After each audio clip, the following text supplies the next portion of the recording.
Hello, everybody, and welcome to the pre-show tarot reading. For That Witch podcast. I'm Dani, your host, your guide, your reader, and instructor of magic and witchcraft, That Witch Next Door.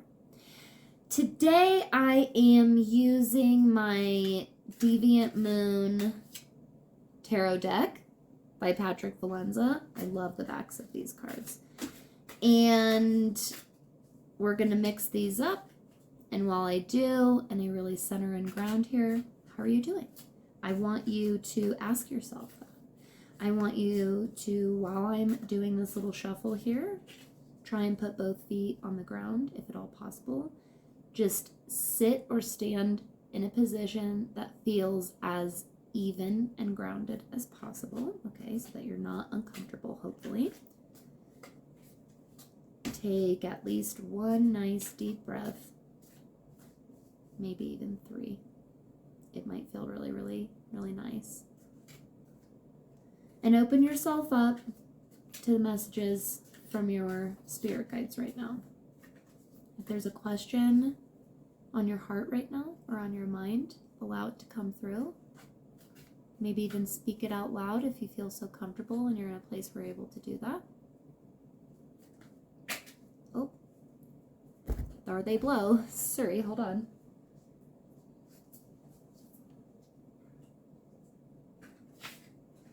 Okay, well, it's more than one card today. Strap in. Let's see here. 8 of Pentacles reversed. Page of Pentacles. And 4 of Wands. Wow, these are really pretty. I'm just admiring the artwork. 8 of Pentacles.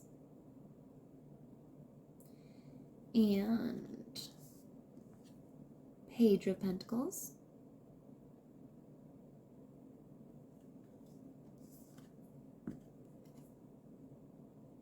Four of Wands. I really like that one a lot. 4 of Wands is one of my favorite cards, so I always get excited when I get a new deck and I get surprised by one of my favesies. Okay, let's start with the 8 of Pentacles reversed. You're getting a free 3-card reading today, everybody. Okay. 8 of Pentacles, when we do have this card upright, this is really hard work and the fruits of your labor, okay? This is somebody diligently getting through the necessary steps every single day, and they are earning their keep. They're earning their reward. They are now able to start seeing their physical abundance. When we get this card in reverse, however, this can mean, well, quite a few things. I want you to ask yourself, because when we get reversals, I want you to think of exaggerated energy, okay? And so that might mean exaggerated in the upright meaning, or it might mean exaggerated as in a severe lacking of this energy or a severe opposite end of the extreme of the upright meaning, okay? So I want you to ask yourself a couple of questions here. When it comes to work right now, career, job, anything that you would consider your daily work, even if you are a stay-at-home parent, I still absolutely consider that your work and your job, quite frankly. So whatever you consider to be your job, your business, bring that to the forefront of your brain right now. And I want you to ask yourself, how hard are you working right now? Are you in super hustle mode? Just nose to the grindstone, go, go, go, go, go, go, go. Focusing a lot on how much work you're doing, and is that enough to actually earn time off? Is that enough to earn the reward that I do get? Is it enough for this? Okay, so on one end of the spectrum, I want to know, are you overworking yourself? Is it time for a break? Is it time to slow down production? Is it time to slow down productivity? Because I really want you to notice that big ol' assembly line, okay? This really represents this efficient streamlining of work, okay? And so when we get this in reverse, this is some kind of halting or overdrive. This is either you are going way, way, way too hard and you are on a one-way fast track to burnout, or, which brings me to question number 2, are you stuck? Are you a little stuck right now? Are you in a rut? Are you putting out the bare minimum or what you need to do, to get to the next day, but it's not fulfilling, it's not efficient, it's not, that it's not your full and real potential? Both of these questions are very important. I want you to ask yourself both of them, because if it's time to slow the hell down and take a break, you need to do that. Otherwise, you're going to end up in the rut, like in question number 2. You are going to end up blocking yourself completely, emotionally, mentally, creatively, and yes, physically as well. And so you need to allow yourself to hit a pretty major pause button right now, okay? On the other hand, if you feel more like you're stuck, you're not really doing anything, you're not really moving, you're not really being productive at all, just being honest and accountable with yourself, you're really not. Your heart's not in it, and you can definitely tell you're not bringing in either, right? I want both of you, no matter which category you fall into, or maybe you're a combination of both, to really listen to the rest of this episode, obviously, for a lot of advice regarding this, but particularly for this latter category, for the second category or group here. I want you to utilize this Leo new moon coming up for sure, and really ask yourself why. Leo new moon, we'll really get into this in the episode, but this is a good time to really check in with your heart center and look at, all right, is this just like good old-fashioned laziness because I super overworked myself into some burnout, and so unfortunately I am just not doing anything right now? And is that kind of the area that you're coming from? Or why? Are you feeling blocked because you're not fulfilled? Do you feel like you're not really, truly living up to your heart's path? Are you taking a road that feels like something you're proud of? Okay, so these are really important things to ask yourself. Pagey, the Page of Pentacles. Pentacles, as you can kind of tell from the first card, this is really going to be our physical experience. There's a lot of our finances and possessions tied up into Pentacles, a lot of career stuff. It's physical action, movement. It's tangible subject matter of our world and our experience. That's really what Pentacles embodies. And when it comes to the page of any of the suits, this is very preteen, teenager energy. So this is a combination of really healthy exploratory curiosity mixed with some know-it-all-ness. You know what I mean? You do know what I mean, because remember being a teenager, or maybe you're a teenager right now and I'm dumping some knowledge on you, but you're being a little bit of a know-it-all right now. That's okay. It's part of the process. It's a really, really important rite of passage to go through teenagery seasons all throughout our life.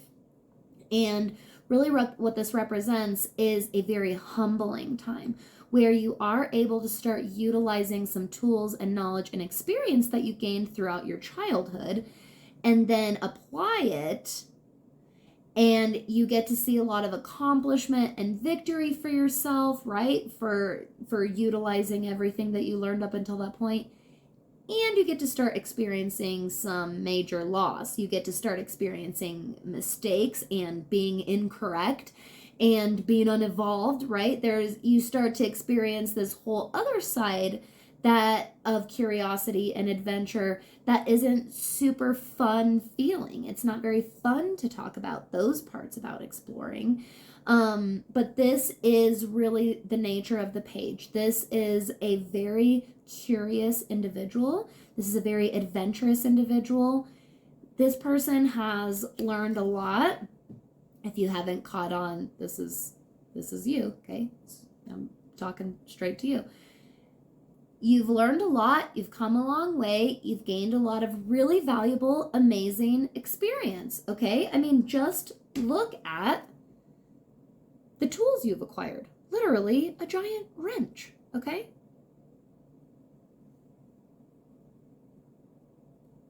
But there is a big need and calling for humility and modesty and humbleness right now, okay? And recognizing that we don't always know what's best from the get-go, that our journey is nowhere near over. I get it. We all get in these places, we get in these teenager phases and seasons all throughout our life where we feel like, I've gotten through so much. I have gotten through so much. When I look back on the last 10 years, I can't even believe it's been 10 whole years. I can't believe it's a whole decade that I did X, Y, and Z. I'm such a different person than I was then. Can you believe all the things I know now compared to what I knew then? This is great. This is all very, very true. Doesn't mean your journey's over. And I think it kind of feels that way when you've really acquired some knowledge and it's really set itself permanently in your brain, in your experience. It's kind of like, I'm feeling pretty good about myself. And this is our guide's way of saying, hey, guess what? We are always students, no matter what. No matter where we're at on our path and our experience, always more to go, always more to learn, okay? It's similar to the there's always room for improvement message, but even that is a little more, productivity mindset geared. I want to continue this curiosity and this hunger for information and adventure. So even when you are recognizing your accomplishments and all of your experience, I want you to balance that out with, I still have a long way to go. And that's exciting. That's not daunting. That's exciting. Lastly, up here, we have the Four of Wands, like I said. And I did mention that this is one of my favorite cards. I love the number 4, so I'm partial to the 4s. But this is a card that represents home and celebration and victory, but really there's this celebrating within the home, okay? It is a household win, if you will, or a small community win. And it is time to celebrate that, okay? And so the cool part about now in the Rider-Waite deck, you're going to see like a castle in the very background, 4 wands holding up this really beautiful wreath archway. And within the archway, you'll see 2 individuals preparing for a party or a celebration later. In the Deviant Moon Tarot here, first of all, you just have this dope treehouse, and I just want to live in there every single time I keep looking at this card. And you do have these 2 individuals at the front that their hands are being bound in a vine. And it reminds me of a cord binding ceremony like at a wedding.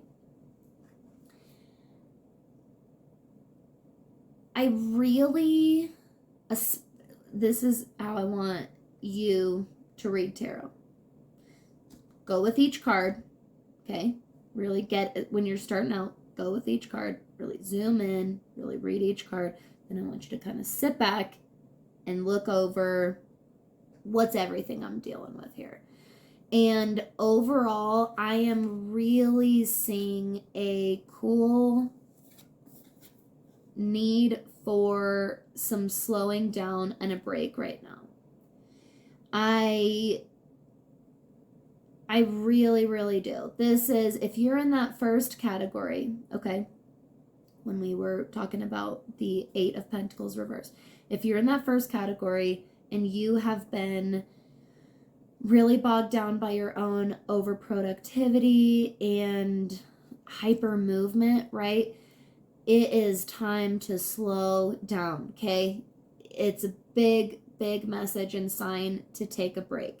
Without it, you are going to snuff out your own creative, adventurous spirit, okay? This break, this slowing down and stopping is making way for that almost childlike, creative, imaginative energy that we need for our work, right? For our work. Again, regardless of whether you're an entrepreneur, whether you're an employee, whether you stay at home, so your work is the home.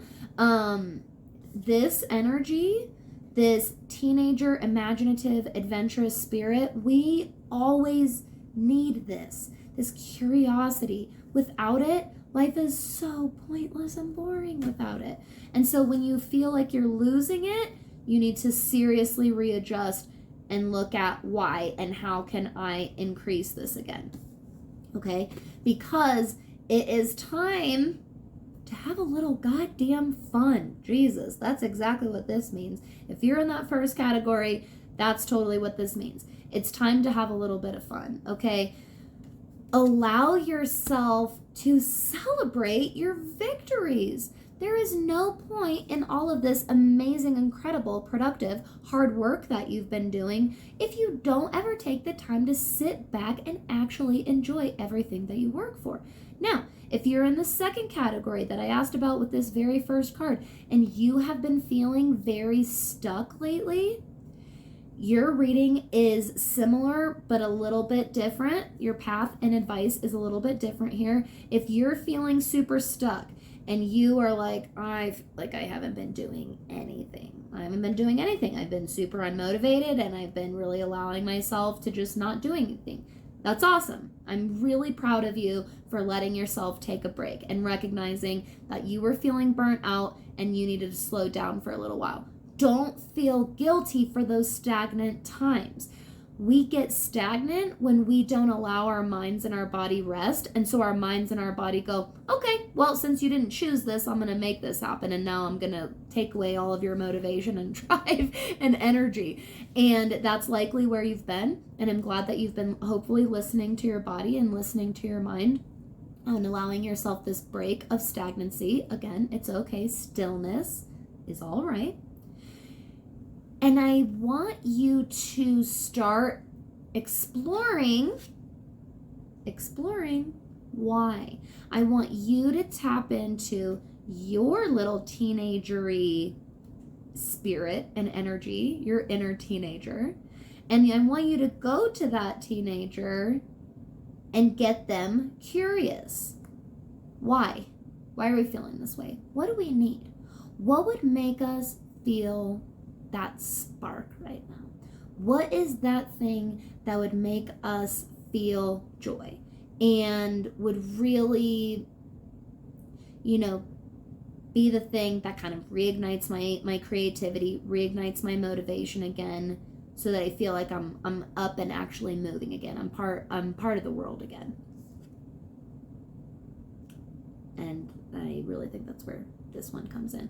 So for you, second category group, I really see this Four of Wands similar as the first category as a permission to play a little bit right now. Your homework, though, for playing is really tapping into that childlike energy, okay? Really allowing yourself to feel curious and adventurous again. And so this is maybe doing something a little rebellious. I kind of see all of these cards together. Let me make sure they're all sort of in the right order here since everything's backward. I see this a lot as, hey, everybody, it's okay to take a little bit of a break. It's okay to have fun and be adventurous and curious and maybe even a little rebellious. Maybe even breaking the rules a little bit, okay? Maybe staying up a little bit later than you like to stay up. Maybe trying to sleep in a little bit later. Maybe buying or making a special drink for the weekend, which could be alcoholic or non-alcoholic, okay? So I really like this today. This was a really good, playful energy reading for being in the middle of Leo season right now, that's for sure.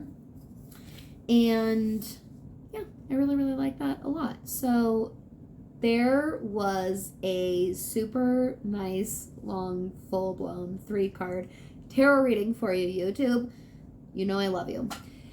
And with that being said, thank you so much for joining me for today's YouTube pre-show tarot reading. That was a really, really stacked full reading. And now it's time to welcome everybody else to That Witch podcast. I'm Dani, That Witch Next Door. Must be the season of That Witch because here I am using really corny intro lines. I don't know. I'm doing my best. How are all of you doing? I'm feeling a little bit scattered today. I really kept trying to overplan my podcast episode for today, and I just ended up working myself into a bit of a hole, if you will. So we're doing a small bit of winging it today.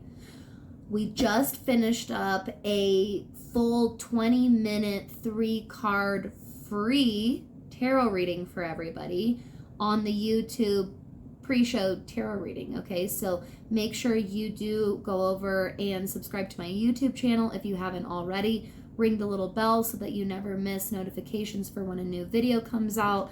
Again, I do a very real, very insightful tarot reading for everybody before I start the official podcast episode, so you never want to miss out on those. So like I said, I'm feeling a little bit scattered. Hello, Moon in Gemini. Moon's in Gemini today, everybody. And so don't be surprised if you are also feeling a little bit scattered, a little bit chaotic. That's okay, especially in an emotional sense, okay? And so when the sun is in Leo, we have truth really shining down and illuminating a lot for us, particularly things on our heart's true path. And then when the moon goes into Gemini, it really wants to analyze all of this and gobble up and process all of the information around all of these feelings. And so things might feel a little bit scattered right now. We are going to be under a Gemini moon until Wednesday afternoon, and that's when the moon will move into Cancer before moving into Leo on Saturday, and finally having the Leo new moon on Sunday, August 8th at 7:50 a.m. Mountain Standard Time. So, okay, Leo new moon is the shadowy side of Leo, okay? And Leo, the sign, Leo season, and major Leo placements do not love going into the shadow. I would actually argue, quite possibly, that Leo struggles the hardest of any other sign going into the shadow, doing shadow work. They are so light driven because of being ruled by the sun and being ruled by the heart, that I think that it can feel really uncomfortable for Leo to go into the subconscious.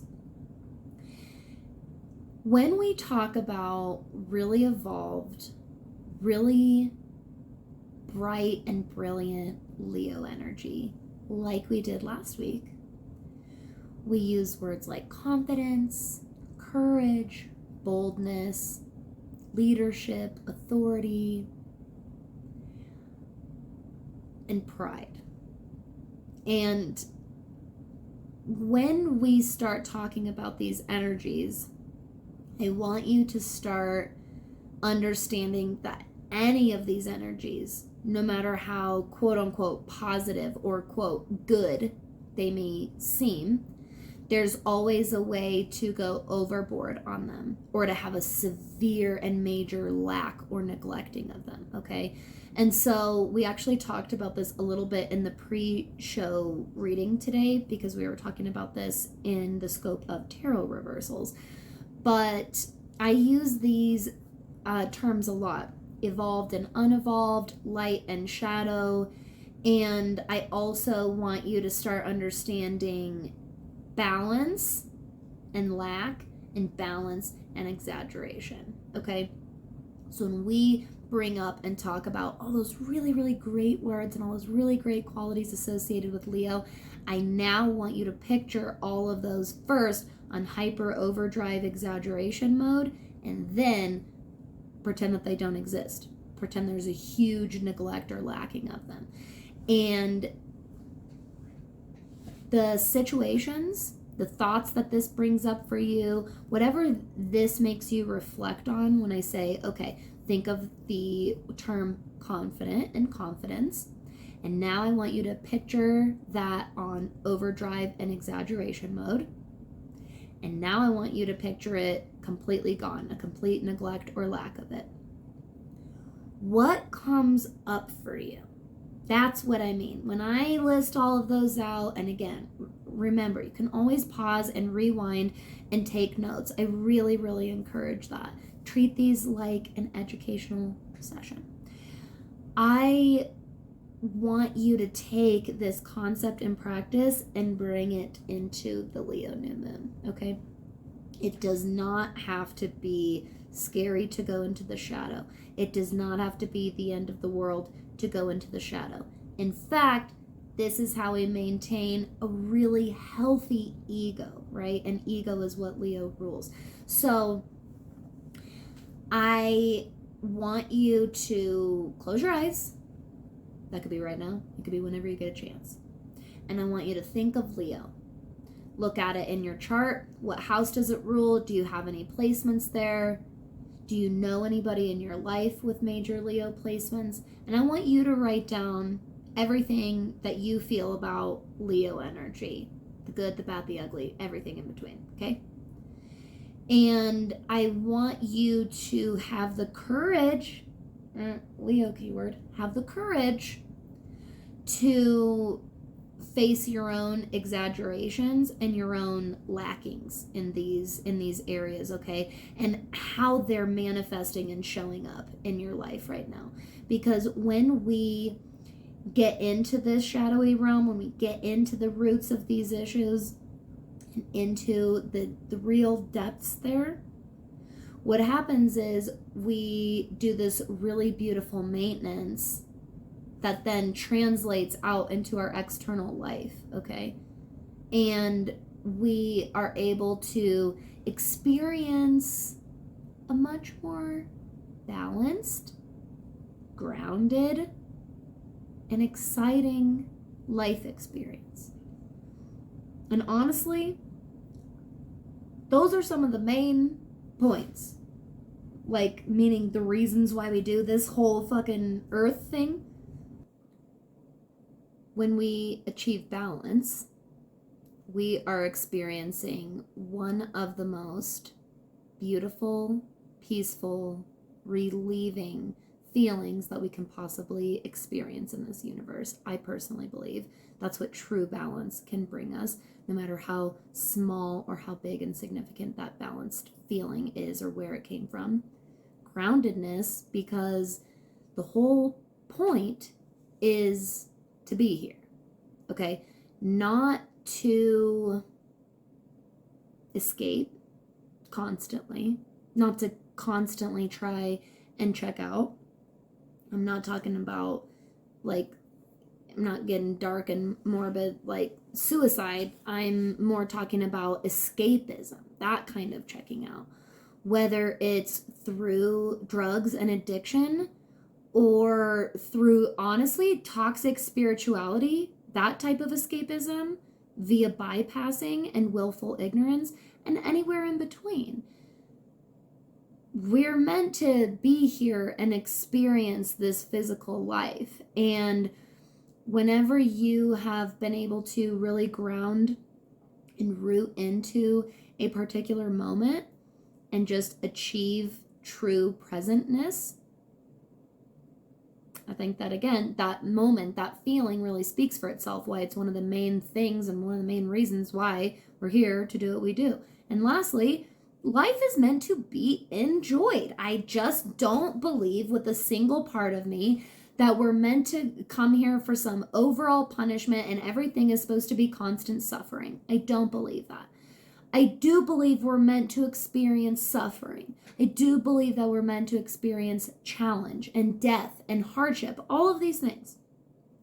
I believe the polar of all of those, though. I also believe in duality and that we are supposed to also experience enjoyment, fulfillment, excitement, okay? And so these are really the main things, or again, reasons, if you will, of why we're here, why we're doing what we do. And if you ask me, these are, I think, achievable through regular shadow work practice, which is all about the new moon. I love the new moon. I'm a new moon witch through and through, always have been. I don't adore the full moon and what it tends to do to me. I'm very, very wired. I was born under almost a full moon. I was born under super full waxing gibbous. And so for me, it just triggers heightened energy in general. I have a Pisces moon, which means I'm already like very up in the ether with moon energy. So the new moon, or the full moon, tends to uproot me, sometimes more often than not a little too much. The new moon is the darkest night of the lunar month, right? Because we can't see the moon in the sky. This is the time calling for us to draw within, introspection, rest, rejuvenate, reset. All of these are keywords associated with new moon energy and new moon magic and practice. I love it. This makes it a perfect night for shadow work, okay? And that's why I want you to ask yourself those tough Leo questions. I want you to tap into that strong, brilliant courage that Leo gives us, that it's lending all of us right now in the middle of Leo season. And I want you to courageously step into the dark night of this lunar cycle, okay? And the cool part about the new moon is it's both endings and beginnings, always. It marks the ending of the previous lunar cycle and it marks the beginning of the next lunar cycle that's happening.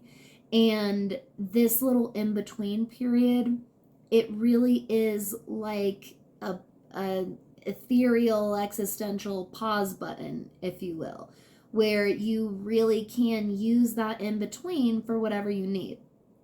And I do think that because of Leo's pride tendencies, which is one of its beautiful skills and qualities about it, I think that it needs some checks and balances, though, via shadow work, and make sure you're checking in on that, okay?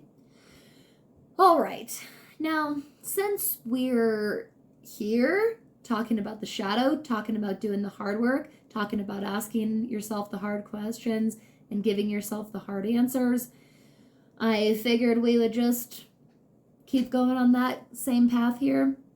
And I want to talk to y'all about Chiron, because Chiron, the asteroid, is retrograde in Aries right now, and it is making quite a few aspects this week. It's interacting with the sun, It interacts with the moon. Something else I'm totally forgetting. But I want to talk about Chiron. You've most likely heard of Chiron, and if you follow any kind of astrology or astrologer accounts, this is an asteroid that represents both the cohesion of our trauma and therefore our healing. This is what makes Chiron kind of a heavy hitter.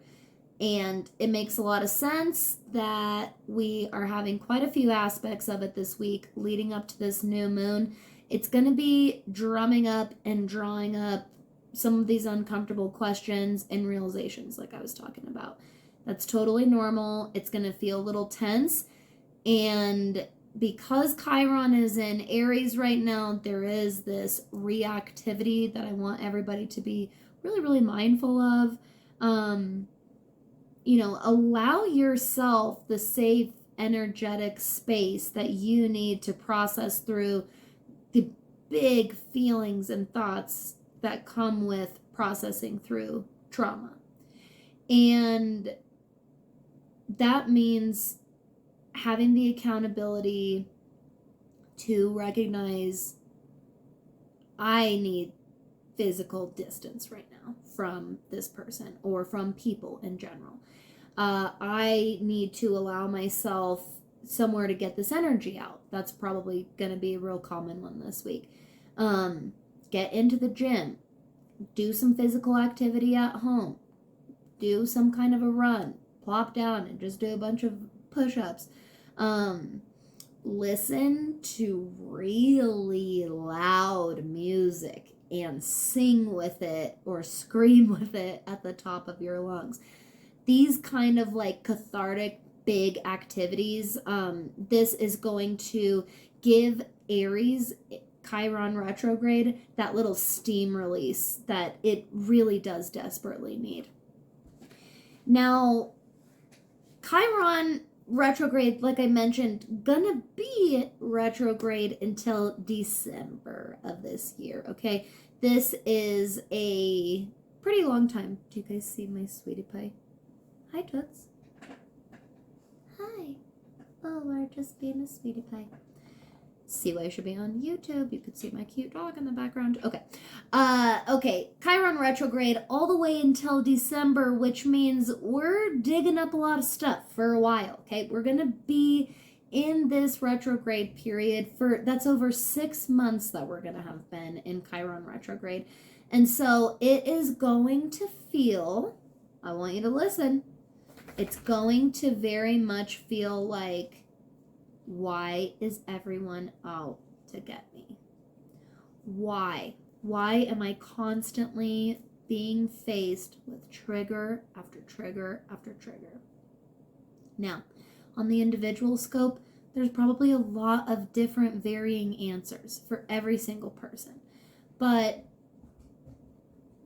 the good, though hard, but good part about Chiron retrograde is it's going to help us lean into these tough and hard questions that we need to ask ourselves, like I said. Are you being triggered over and over again because you're not holding your own boundaries? Is there a particular person? Maybe you're not in the category of, I feel like everyone's out to get me. Maybe you feel more like this one person who will not stop. They're constantly triggering me.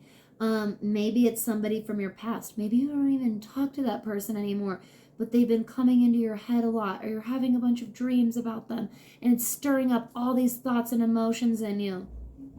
Why don't you get back to the roots a little bit?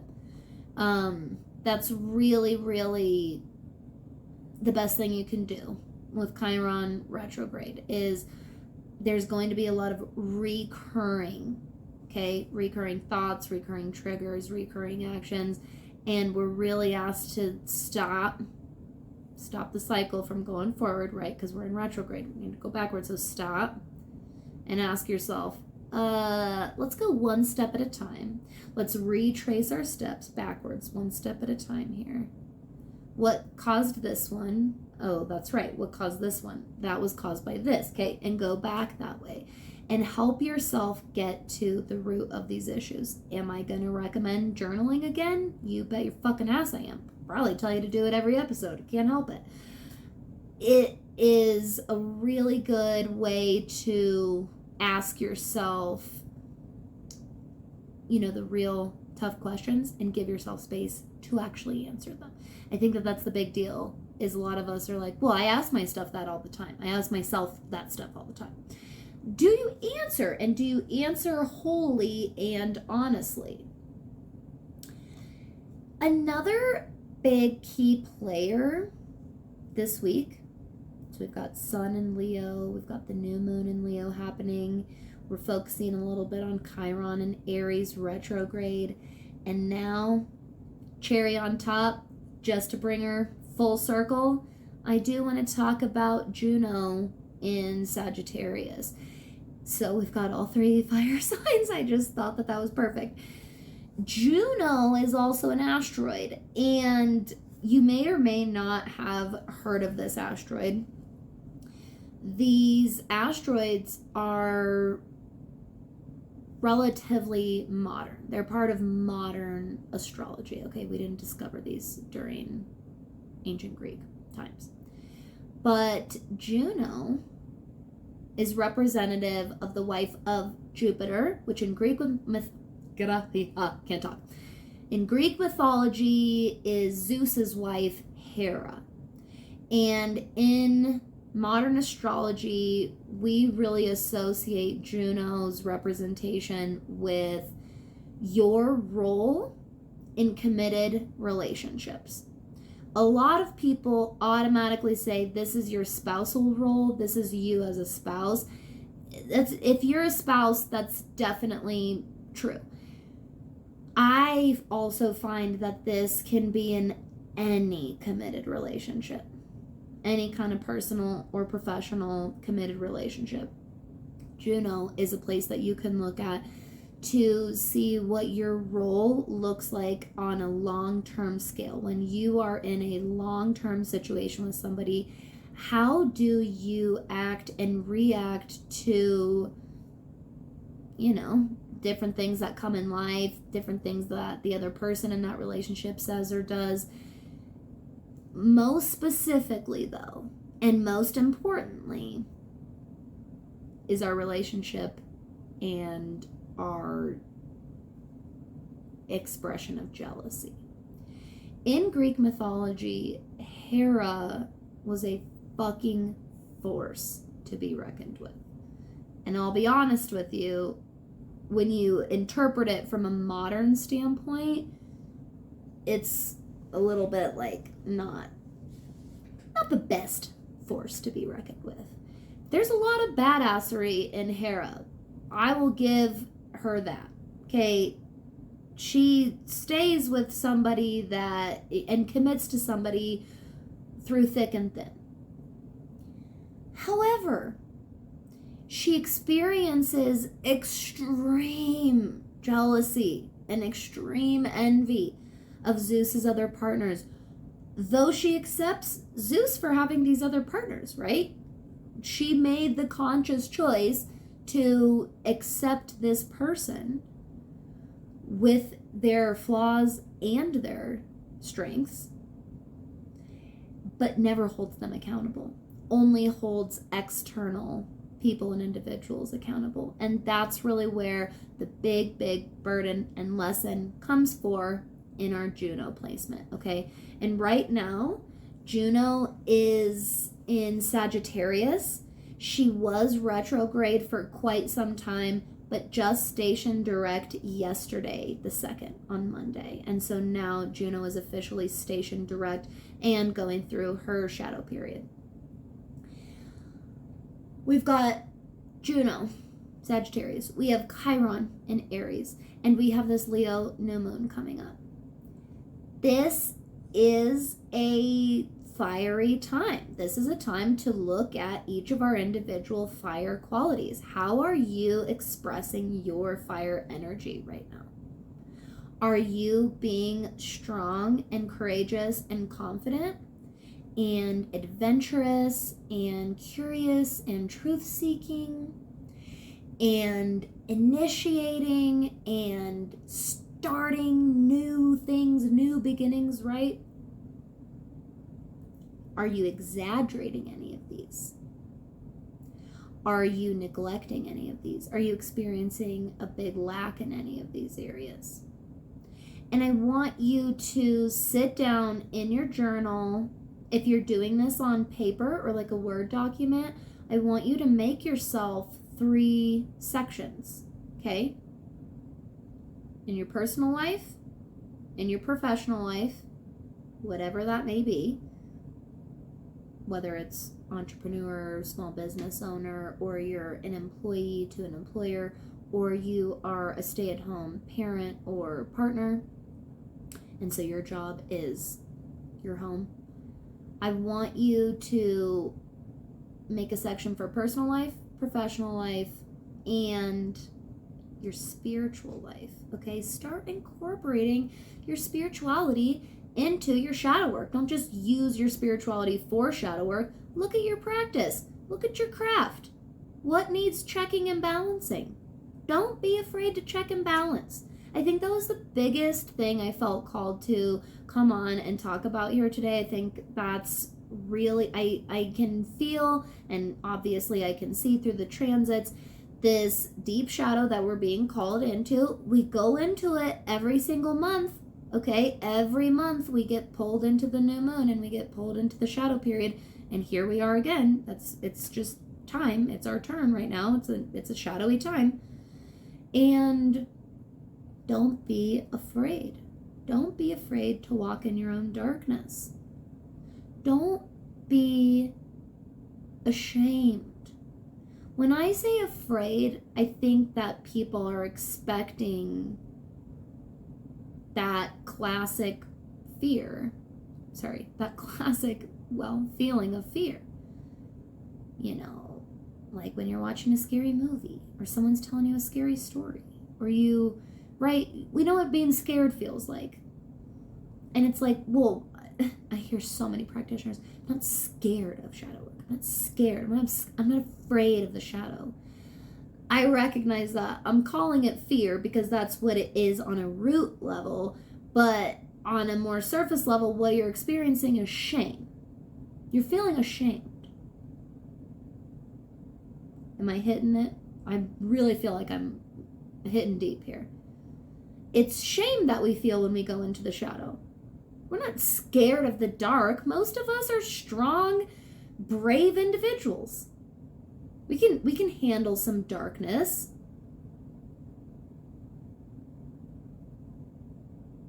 But can we handle our own shame? A lot of times, no. A lot of times, most people, especially people living very, very unconsciously, they'll do anything and everything that they can to avoid that feeling of shame. I promise, and this is a big promise I'm making, and I promise it, with regular, and I mean that, regular continued shadow work, that shame gets easier and easier to deal with and process. I will never promise you that it goes away. I will never promise you that you will live a day where you just never experience shame ever again. I would be shocked. It's an emotion and a feeling that we experience for a reason. I can tell you, though, that it gets easier. It feels less and less foreign every time. Your self-love will grow. Listen to that again. Repeat it again. I'm going to say it. With regular, true, continued shadow work, shame and feelings of self-shame get easier and easier to deal with, and your self-love will grow. I'd like to offer that reassurance because I have also been at the beginning of a shadow work journey before. And I had never done it before. Or I had gone a long time without doing it. And it's scary. It's shameful. And that feels scary. That feels really, really uncomfortable. And because you're at that beginning and it's really hard to have clear vision of where that shadow journey is going to take you, I want you to know from an experienced individual and witch and practitioner who's been practicing regular, genuinely regular shadow work for years now, it will grow your self-love. It will. I'm proof. I know countless other amazing individuals that are proof. I promise. You can do it. You can check in with yourself. And I think that, like I said, the reason that this whole episode, I think why I felt intuitively called to really go into depth into this subject is because of all the time throughout the whole entire solar year, I think that Leo season is the toughest time to go in and do shadow work. We want to be out in the sun. We want to be playing. We want to be enjoying ourselves. We want to be enjoying our loved ones. We want to be in a joyful state. And we know that when we face our shadows and we drum up feelings of shame and fear and limits and lack and aggression, right? All these things, not aggression, exaggeration. Well, I'm not going to be feeling joyful if I do those things. So I'm going to wait and I'm not going to do it. The problem is this starts a whole entire other ass cycle. And I think y'all know what I'm talking about. And it's called procrastinating the real inner work, the real shit that needs to be done. Don't be that person. You know that person. I guarantee. Think of them right now. Close your eyes. Think of them in your brain right now. Who's the person in your life that refuses to work on themselves straight up? Or who's a person that was, maybe they're not anymore, maybe they were in your life and you had to draw that boundary, that was not working on themselves. All of us has experienced this.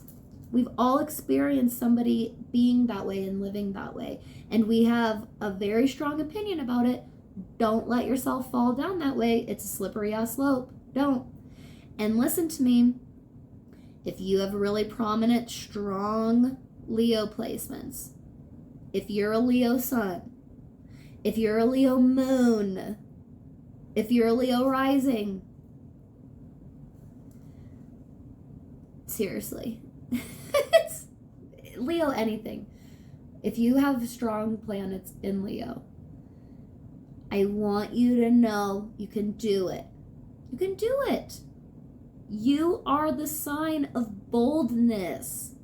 You are the sign of courage, leadership, self-expression, and non-conformity. That's what true creativity is. It just comes from the heart and the ego, right? From healthy heart and healthy ego.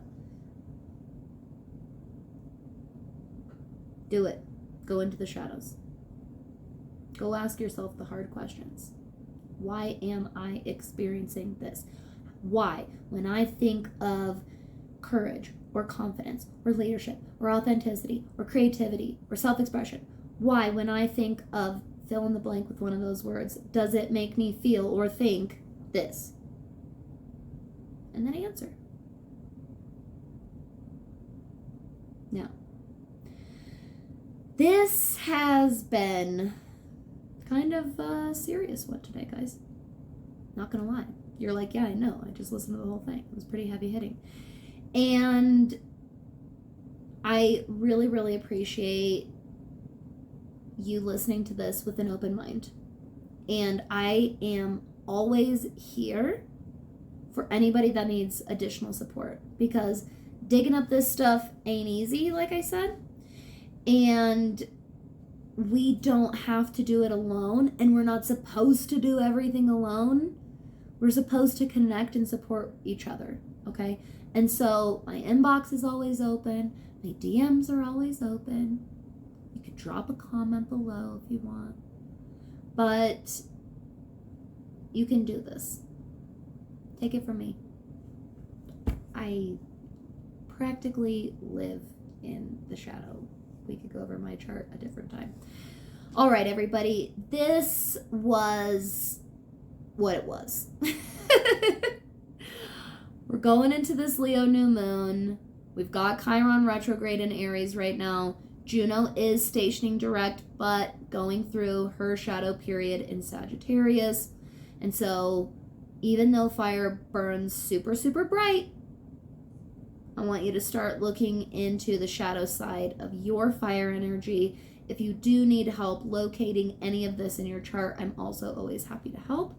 I will link in the description below my favorite apps and websites that I use. I'm just making a note so I don't forget to do that.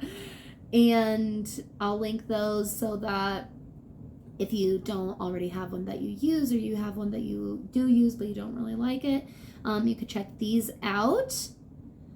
I am excited to see you on the other side of this Leo new moon. We're going to go crawl in some of our shadowy depths, and we are going to strongly and confidently step up and step out of them together, okay? And I will see you here next week on the other side when we do. So thanks a lot. Thanks again. Don't forget to subscribe, follow, comment, save, share, do all the things to support your favorite local neighborhood witch next door. All right, everybody, have a great rest of your day. Bye.